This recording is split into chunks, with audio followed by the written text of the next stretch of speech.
Welcome to Tough Conversations with David Wood, where play meets depth. We help teams and high-performing leaders like you to master your tough conversations so you succeed in your career and in your life. When we avoid tough conversations, we stay small.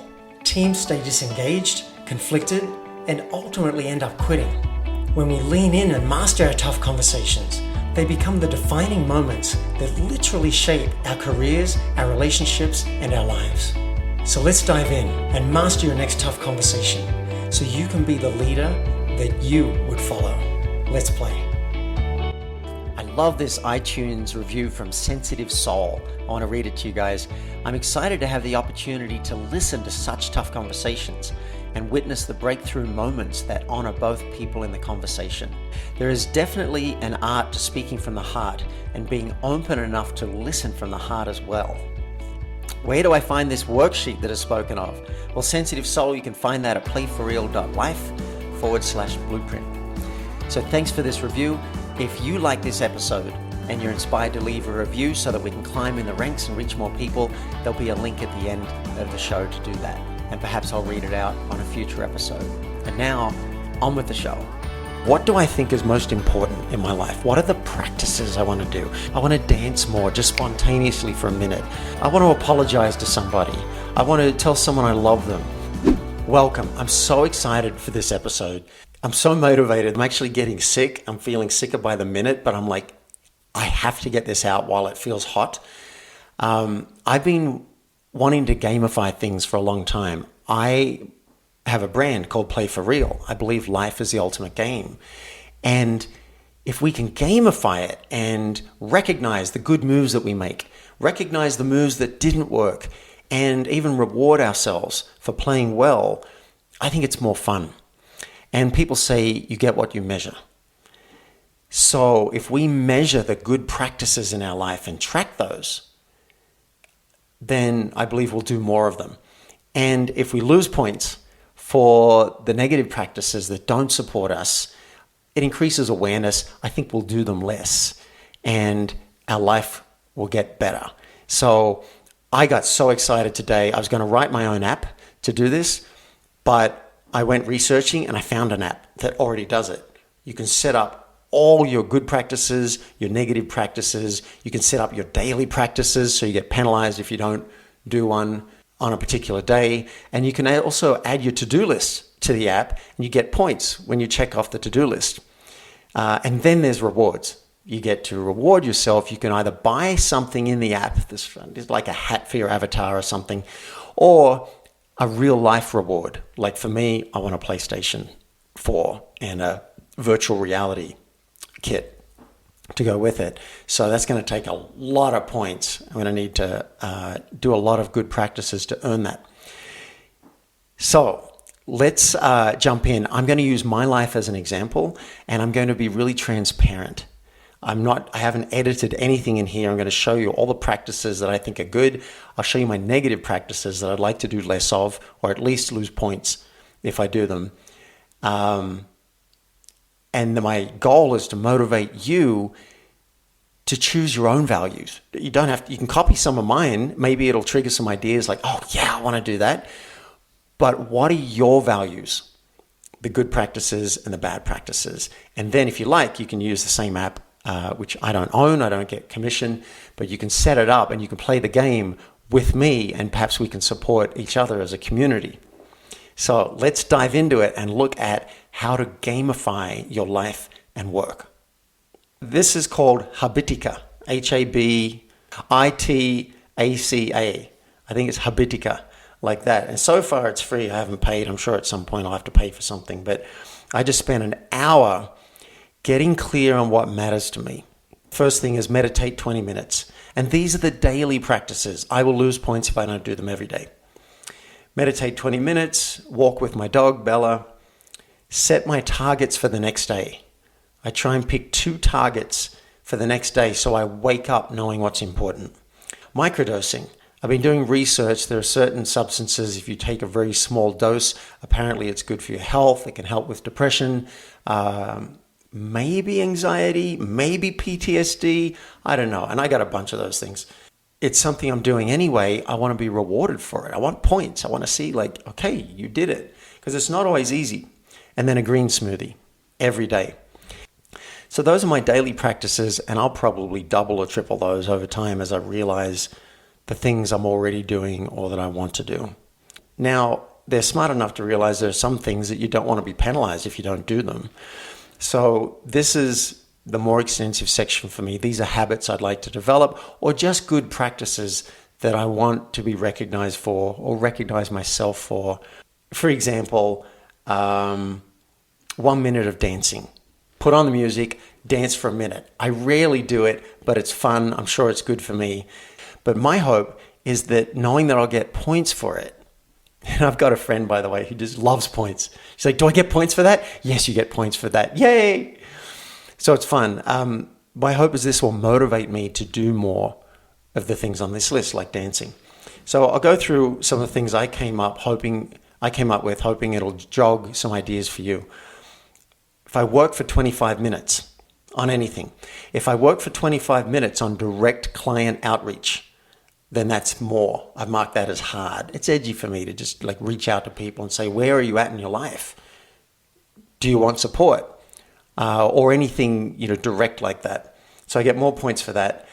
25 minutes of programming or learning to program, because I think having a project and learning something is good for me.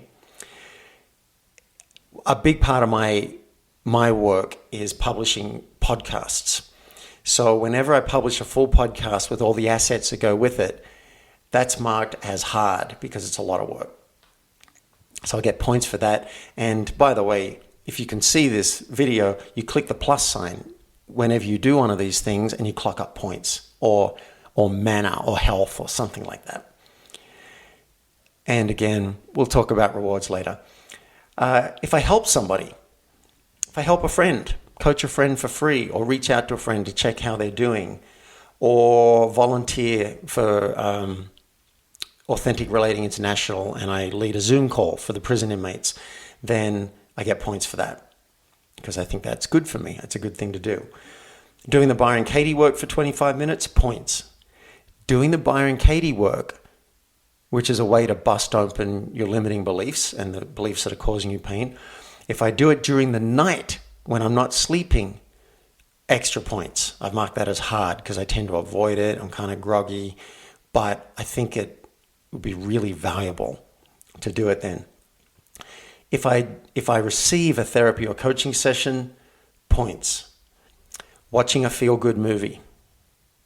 I watched one last night. I haven't been doing it very often. Oh my goodness. I watched How to Train Your Dragon. And I had such a great release at the end. Just cried and cried just because I felt emotional and just was able to release it. Beautiful. So that goes on the list here to encourage me to do that. Let's look at the vices. I hope that's given you some ideas for how you can list your practices that you want to reward yourself for and track and measure. This app will track your stats. So I'll be able to look back a month from now and see how often I did these things. So black tea, I lose just a little bit. I might add to this herbal tea, I gain a point. Regular coffee, lose more. I just don't think caffeine's good. If I take half a sleeping pill, I lose some points. If I take a whole sleeping pill, I lose more points. If I play a game online alone for more than 1 hour in one sitting, I lose points. If I play more than 2 hours of games in general alone, I lose more points. If I watch more than 2 TV episodes in a night or more than one movie, say I do one movie in an episode, then I lose points. So I'm not saying, I think you're getting this. I'm not saying you should take on my values. I'm saying, what are your values? Come up with some rules. Come up with some rules for your game of life. This is your game of life. All right, so we've done dailies. These are the things that I want to do every day. Then we've done habits, the good ones and the bad ones. And then the to-do list I found interesting. So I've already got a to-do list, but I don't get points. and I want points. So I've got here, explore ketamine therapy, do my 1099s for tax, create another app called the Life Practices app, set up a men's cuddle party. This is something, and that's hard for me because it's going to be some work, and even attending, it could take a lot of energy. So if you can see this app, if you can't, I'll describe it. But I click on it and I've created a checklist. So within the to-dos, you can break it down into different tasks and you get more points that way. And I think it's clever because sometimes tasks can seem a bit overwhelming. So you break it down into to-dos. Setting up the men's cuddle party, I have to agree a date with Mark, create the invite people, probably post it on Facebook, and then attend it. And I'll get points for every single one of those things. So those are the to-dos. And then the last part, very interesting, and I think completely optional, is rewards. Now, as you accrue points, you can spend those points or coins or whatever they are to buy rewards. I want a PlayStation 4 and a PlayStation virtual reality kit, so I can play some games where I move my body. And I haven't worked out the scoring structure yet, like how many points are worth what, but I've set for an initial target, say 400 points. When I've accumulated that, then I get a reward. And that's motivating for me. Plus, when I buy it, I'll feel like I've earned it, less than I've been frivolous. And I want to buy an elliptical machine so I can exercise when it's really cold outside. So that's it for the app. I'm so impressed with Habitica. You don't need to use the app. Your assignment, should you choose to accept it, is to write down right now, or definitely by the end of today, an initial list of the things you're already doing that you want to keep doing. So this is like a start, stop, continue spectrum. What are the things you want to continue doing and reward yourself for? What are the things that you want to start doing? And then what are the things that you'd like to stop doing or do less? You could add those as the negative habits. And then if you want, go ahead and grab Habitica. I think it's amazing, and set it up and start playing. And I'd love to hear from you. If you did it, if you wrote down your lists, I'd love to hear from you if you've set it up on the app. You can post a comment below if you're watching on YouTube, or you can go to playforreal.life/podcast and find this episode and leave a comment there.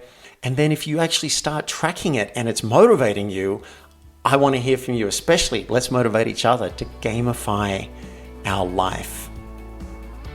You've been listening to Tough Conversations with David Wood. Now it's action time. Mastering your tough conversations will have a major impact on your team, your company, and you as a high-performing executive or entrepreneur.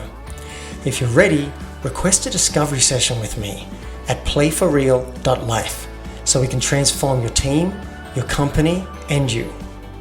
And if you've enjoyed this episode, I would love you to help me spread this message of tough conversations in a very simple way. Just leave a public review at playforreal.life/podcast. And you may hear me read it out loud and thank you live on a future podcast. Now, let's play.